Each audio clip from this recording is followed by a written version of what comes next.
So বন্ধুরা কেমন আছেন সবাই? আশা করি সবাই খুব ভালো আছেন। একটা কমেন্ট করছেন, সেটার উত্তর দিব আর কি শর্টের মধ্যে। যে অনেকে জিজ্ঞেস করেন যে রাশিয়াতে আসার পরে আমাদের ভবিষ্যৎটা কী হবে, এটা ফিউচার প্ল্যানিং যেটা বলা হয়। মানুষ চায় যে একটু এটা নিয়ে, মানে এটা আসলে ইনসিকিউর থাকে যে আসলে একটা দেশে গেলাম, সেখানে আমার ভবিষ্যৎ কী, আফটার স্টাডি যারা স্টাডিতে আসতেছে তাদের এরপরে ভবিষ্যৎটা কী হবে বা এরা কী ধরনের হতে পারে। সো এটা নিয়ে আসলে মেইনলি যদি আমি আপনাদের বলি, সো প্রথমত মানে ভবিষ্যৎটা আসলে এটা আসলে কেউ বলতে পারে না, বাট একটা জিনিস থেকে এক্সপেকটেশন থাকে, সেই এক্সপেকটেশন থেকে আমি যদি কথা বলি তো সেটা বলতে পারি। সেটা হচ্ছে যে ধরেন আপনি এখানে আসছেন, আসার পরে আপনি স্টাডি শেষ করছেন, আপনার সাবজেক্ট রিলেটেড যদি হয় সব কিছু, তো সেক্ষেত্রে আপনি এই সাবজেক্ট রিলেটেড দিয়ে কি আপনি কোনো জব বা এই ধরনের কিছু পাবেন কি না। এখানে প্রথম কথা আপনাদের বুঝতে হবে সেটা হচ্ছে যে এখানে মেইনলি সবথেকে বেনিফিটেড হয় হচ্ছে যারা এমবিবিএস পড়ে, ডাক্তারি পড়ে। তারা ডাক্তারের পরে এখানে সরকারি একটা জব পায়, এবং আফটার সরকারি জব পাওয়ার পরে যেহেতু তাদের ডাক্তারের মধ্যে ইংরেজি থাকে এবং রুস্কি মিক্স থাকে এবং তাদের একটা ভালো কমিউনিকেশন স্কিল তৈরি হয়ে যায়, সেই পরিপ্রেক্ষিতে তারা কিন্তু যেহেতু গভর্নমেন্ট জব পায়, গভর্নমেন্ট জব তারাই পায় যারা পিআর পায়। সো তাদের পিআর ফ্যাসিলিটিসটা খুব দ্রুত হয় এবং তারা দ্রুতই হচ্ছে পার্মানেন্ট রেসিডেন্সি পায় এবং এখানে সরকারি একটা জব পায়। স্যালারি নিয়ে আমি কথা বলতে চাচ্ছি, স্যালারি এক একজন এক রকম, ব্যাপারটা ভিন্ন রকম।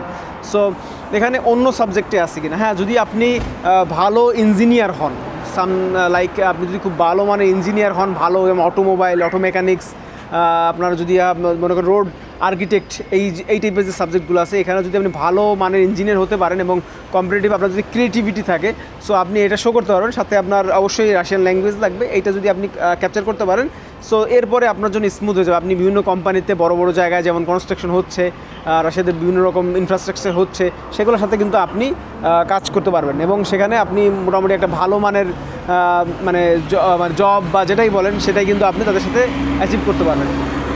আর একটা কথা যদি বলি, যারা নর্মালি আসতেছে তাদের কি হবে, যারা ইকোনমিক্স পড়তেছে অথবা যারা নর্মালি মানে বিজনেস স্টাডিজ অথবা যারা আর্টস থেকে আসছে এসে এখানে ওই রিলেটেড সাবজেক্টে তাদের কী হবে। সো এদের ক্ষেত্রে একটা বিষয় আমি বলি আপনাদের, সেটা হচ্ছে যে তারা হচ্ছে চেষ্টা করবে যে এখানে প্রথমে পার্মানেন্ট রেসিডেন্সিটা নেওয়ার, কারণ রেড ডিপ্লোমাটা পাওয়ার পর তাদের জন্য ইজি হয়ে যায় পার্মানেন্ট রেসিডেন্সিটা। এরপরে সে কিন্তু ট্রাই করতে পারে যে এখানে বিভিন্ন পার্মানেন্ট জব, যেমন এটার সাথে হতে পারে হচ্ছে কেএফসির জব বা ধরেন এই রিলেটেড রেস্টুরেন্টের জব, এখানে পার্মানেন্ট হওয়ার চেষ্টা করতে হবে, কথা বলে রেস্টুরেন্টের সাথে যে আমাকে পার্মানেন্ট করার ব্যবস্থা করেন। সো এরকম যদি আপনি করতে পারেন, সো আপনার জন্য পিআরটা ইজি হয়ে যাবে, সব মিলে পরিপ্রেক্ষিতে ইজি হয়ে যাবে। যদি এটা যদি না পারেন, সেক্ষেত্রে আপনাদের কী করতে হবে, বিজনেসে ট্রাই করতে হবে। যদি আপনাকে বিজনেস স্টার্ট আপ করতে পারেন, সেক্ষেত্রে ভালো একটা অ্যামাউন্ট আসবে এবং প্রপার্টি আপনি টুকটাক কিনতে পারবেন। ধরেন সেটা অনেক কম দামের হতে পারে, বিভিন্ন দূরে হতে পারে, কাছে হতে পারে, সেটা আপনার উপর ডিপেন্ড করবে, ঠিক আছে। সো এভাবে আপনি প্রপার্টি কিনতে পারেন, এই প্রপার্টির দ্বারা কিন্তু আপনি মোটামুটি একটা জায়গায় সেটেল হয়ে যাবেন এবং সেখান থেকে কিন্তু আপনি এই মানে এই যে এখানে পার্মানেন্ট হওয়ার ব্যাপারটা এটা কিন্তু করতে পারবেন। সো সর্বোপরি বলা যায় যে যদি আপনি চান যে আপনি এখানে পার্মানেন্ট থাকবেন বা পার্মানেন্ট চিন্তা করতেছেন বা আমার ভবিষ্যৎটা কী হবে, সেটা আসলে এক্স্যাক্টলি বলা পসিবল না, বাট এইটা হচ্ছে মিনিমাল একটা বিষয়। যদি আপনার সব কিছু ঠিক থাকে, সো আপনি এখানে কিন্তু এটা করতে পারবেন।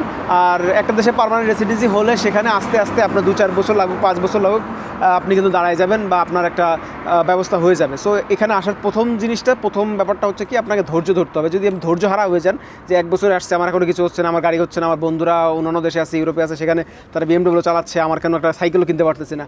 সো এরকম চিন্তা করলে হবে না, এক এক দেশের বিষয় এক এক রকম হয়। সো ওই ব্যাপারটা আপনার মধ্যে ছিল না, তাই এখন আপনি যেতে পারেন নাই, আপনার রিজিক এখানে আসেন, এখানে আসছেন, সো এখানেই কিছু করার চেষ্টা করেন।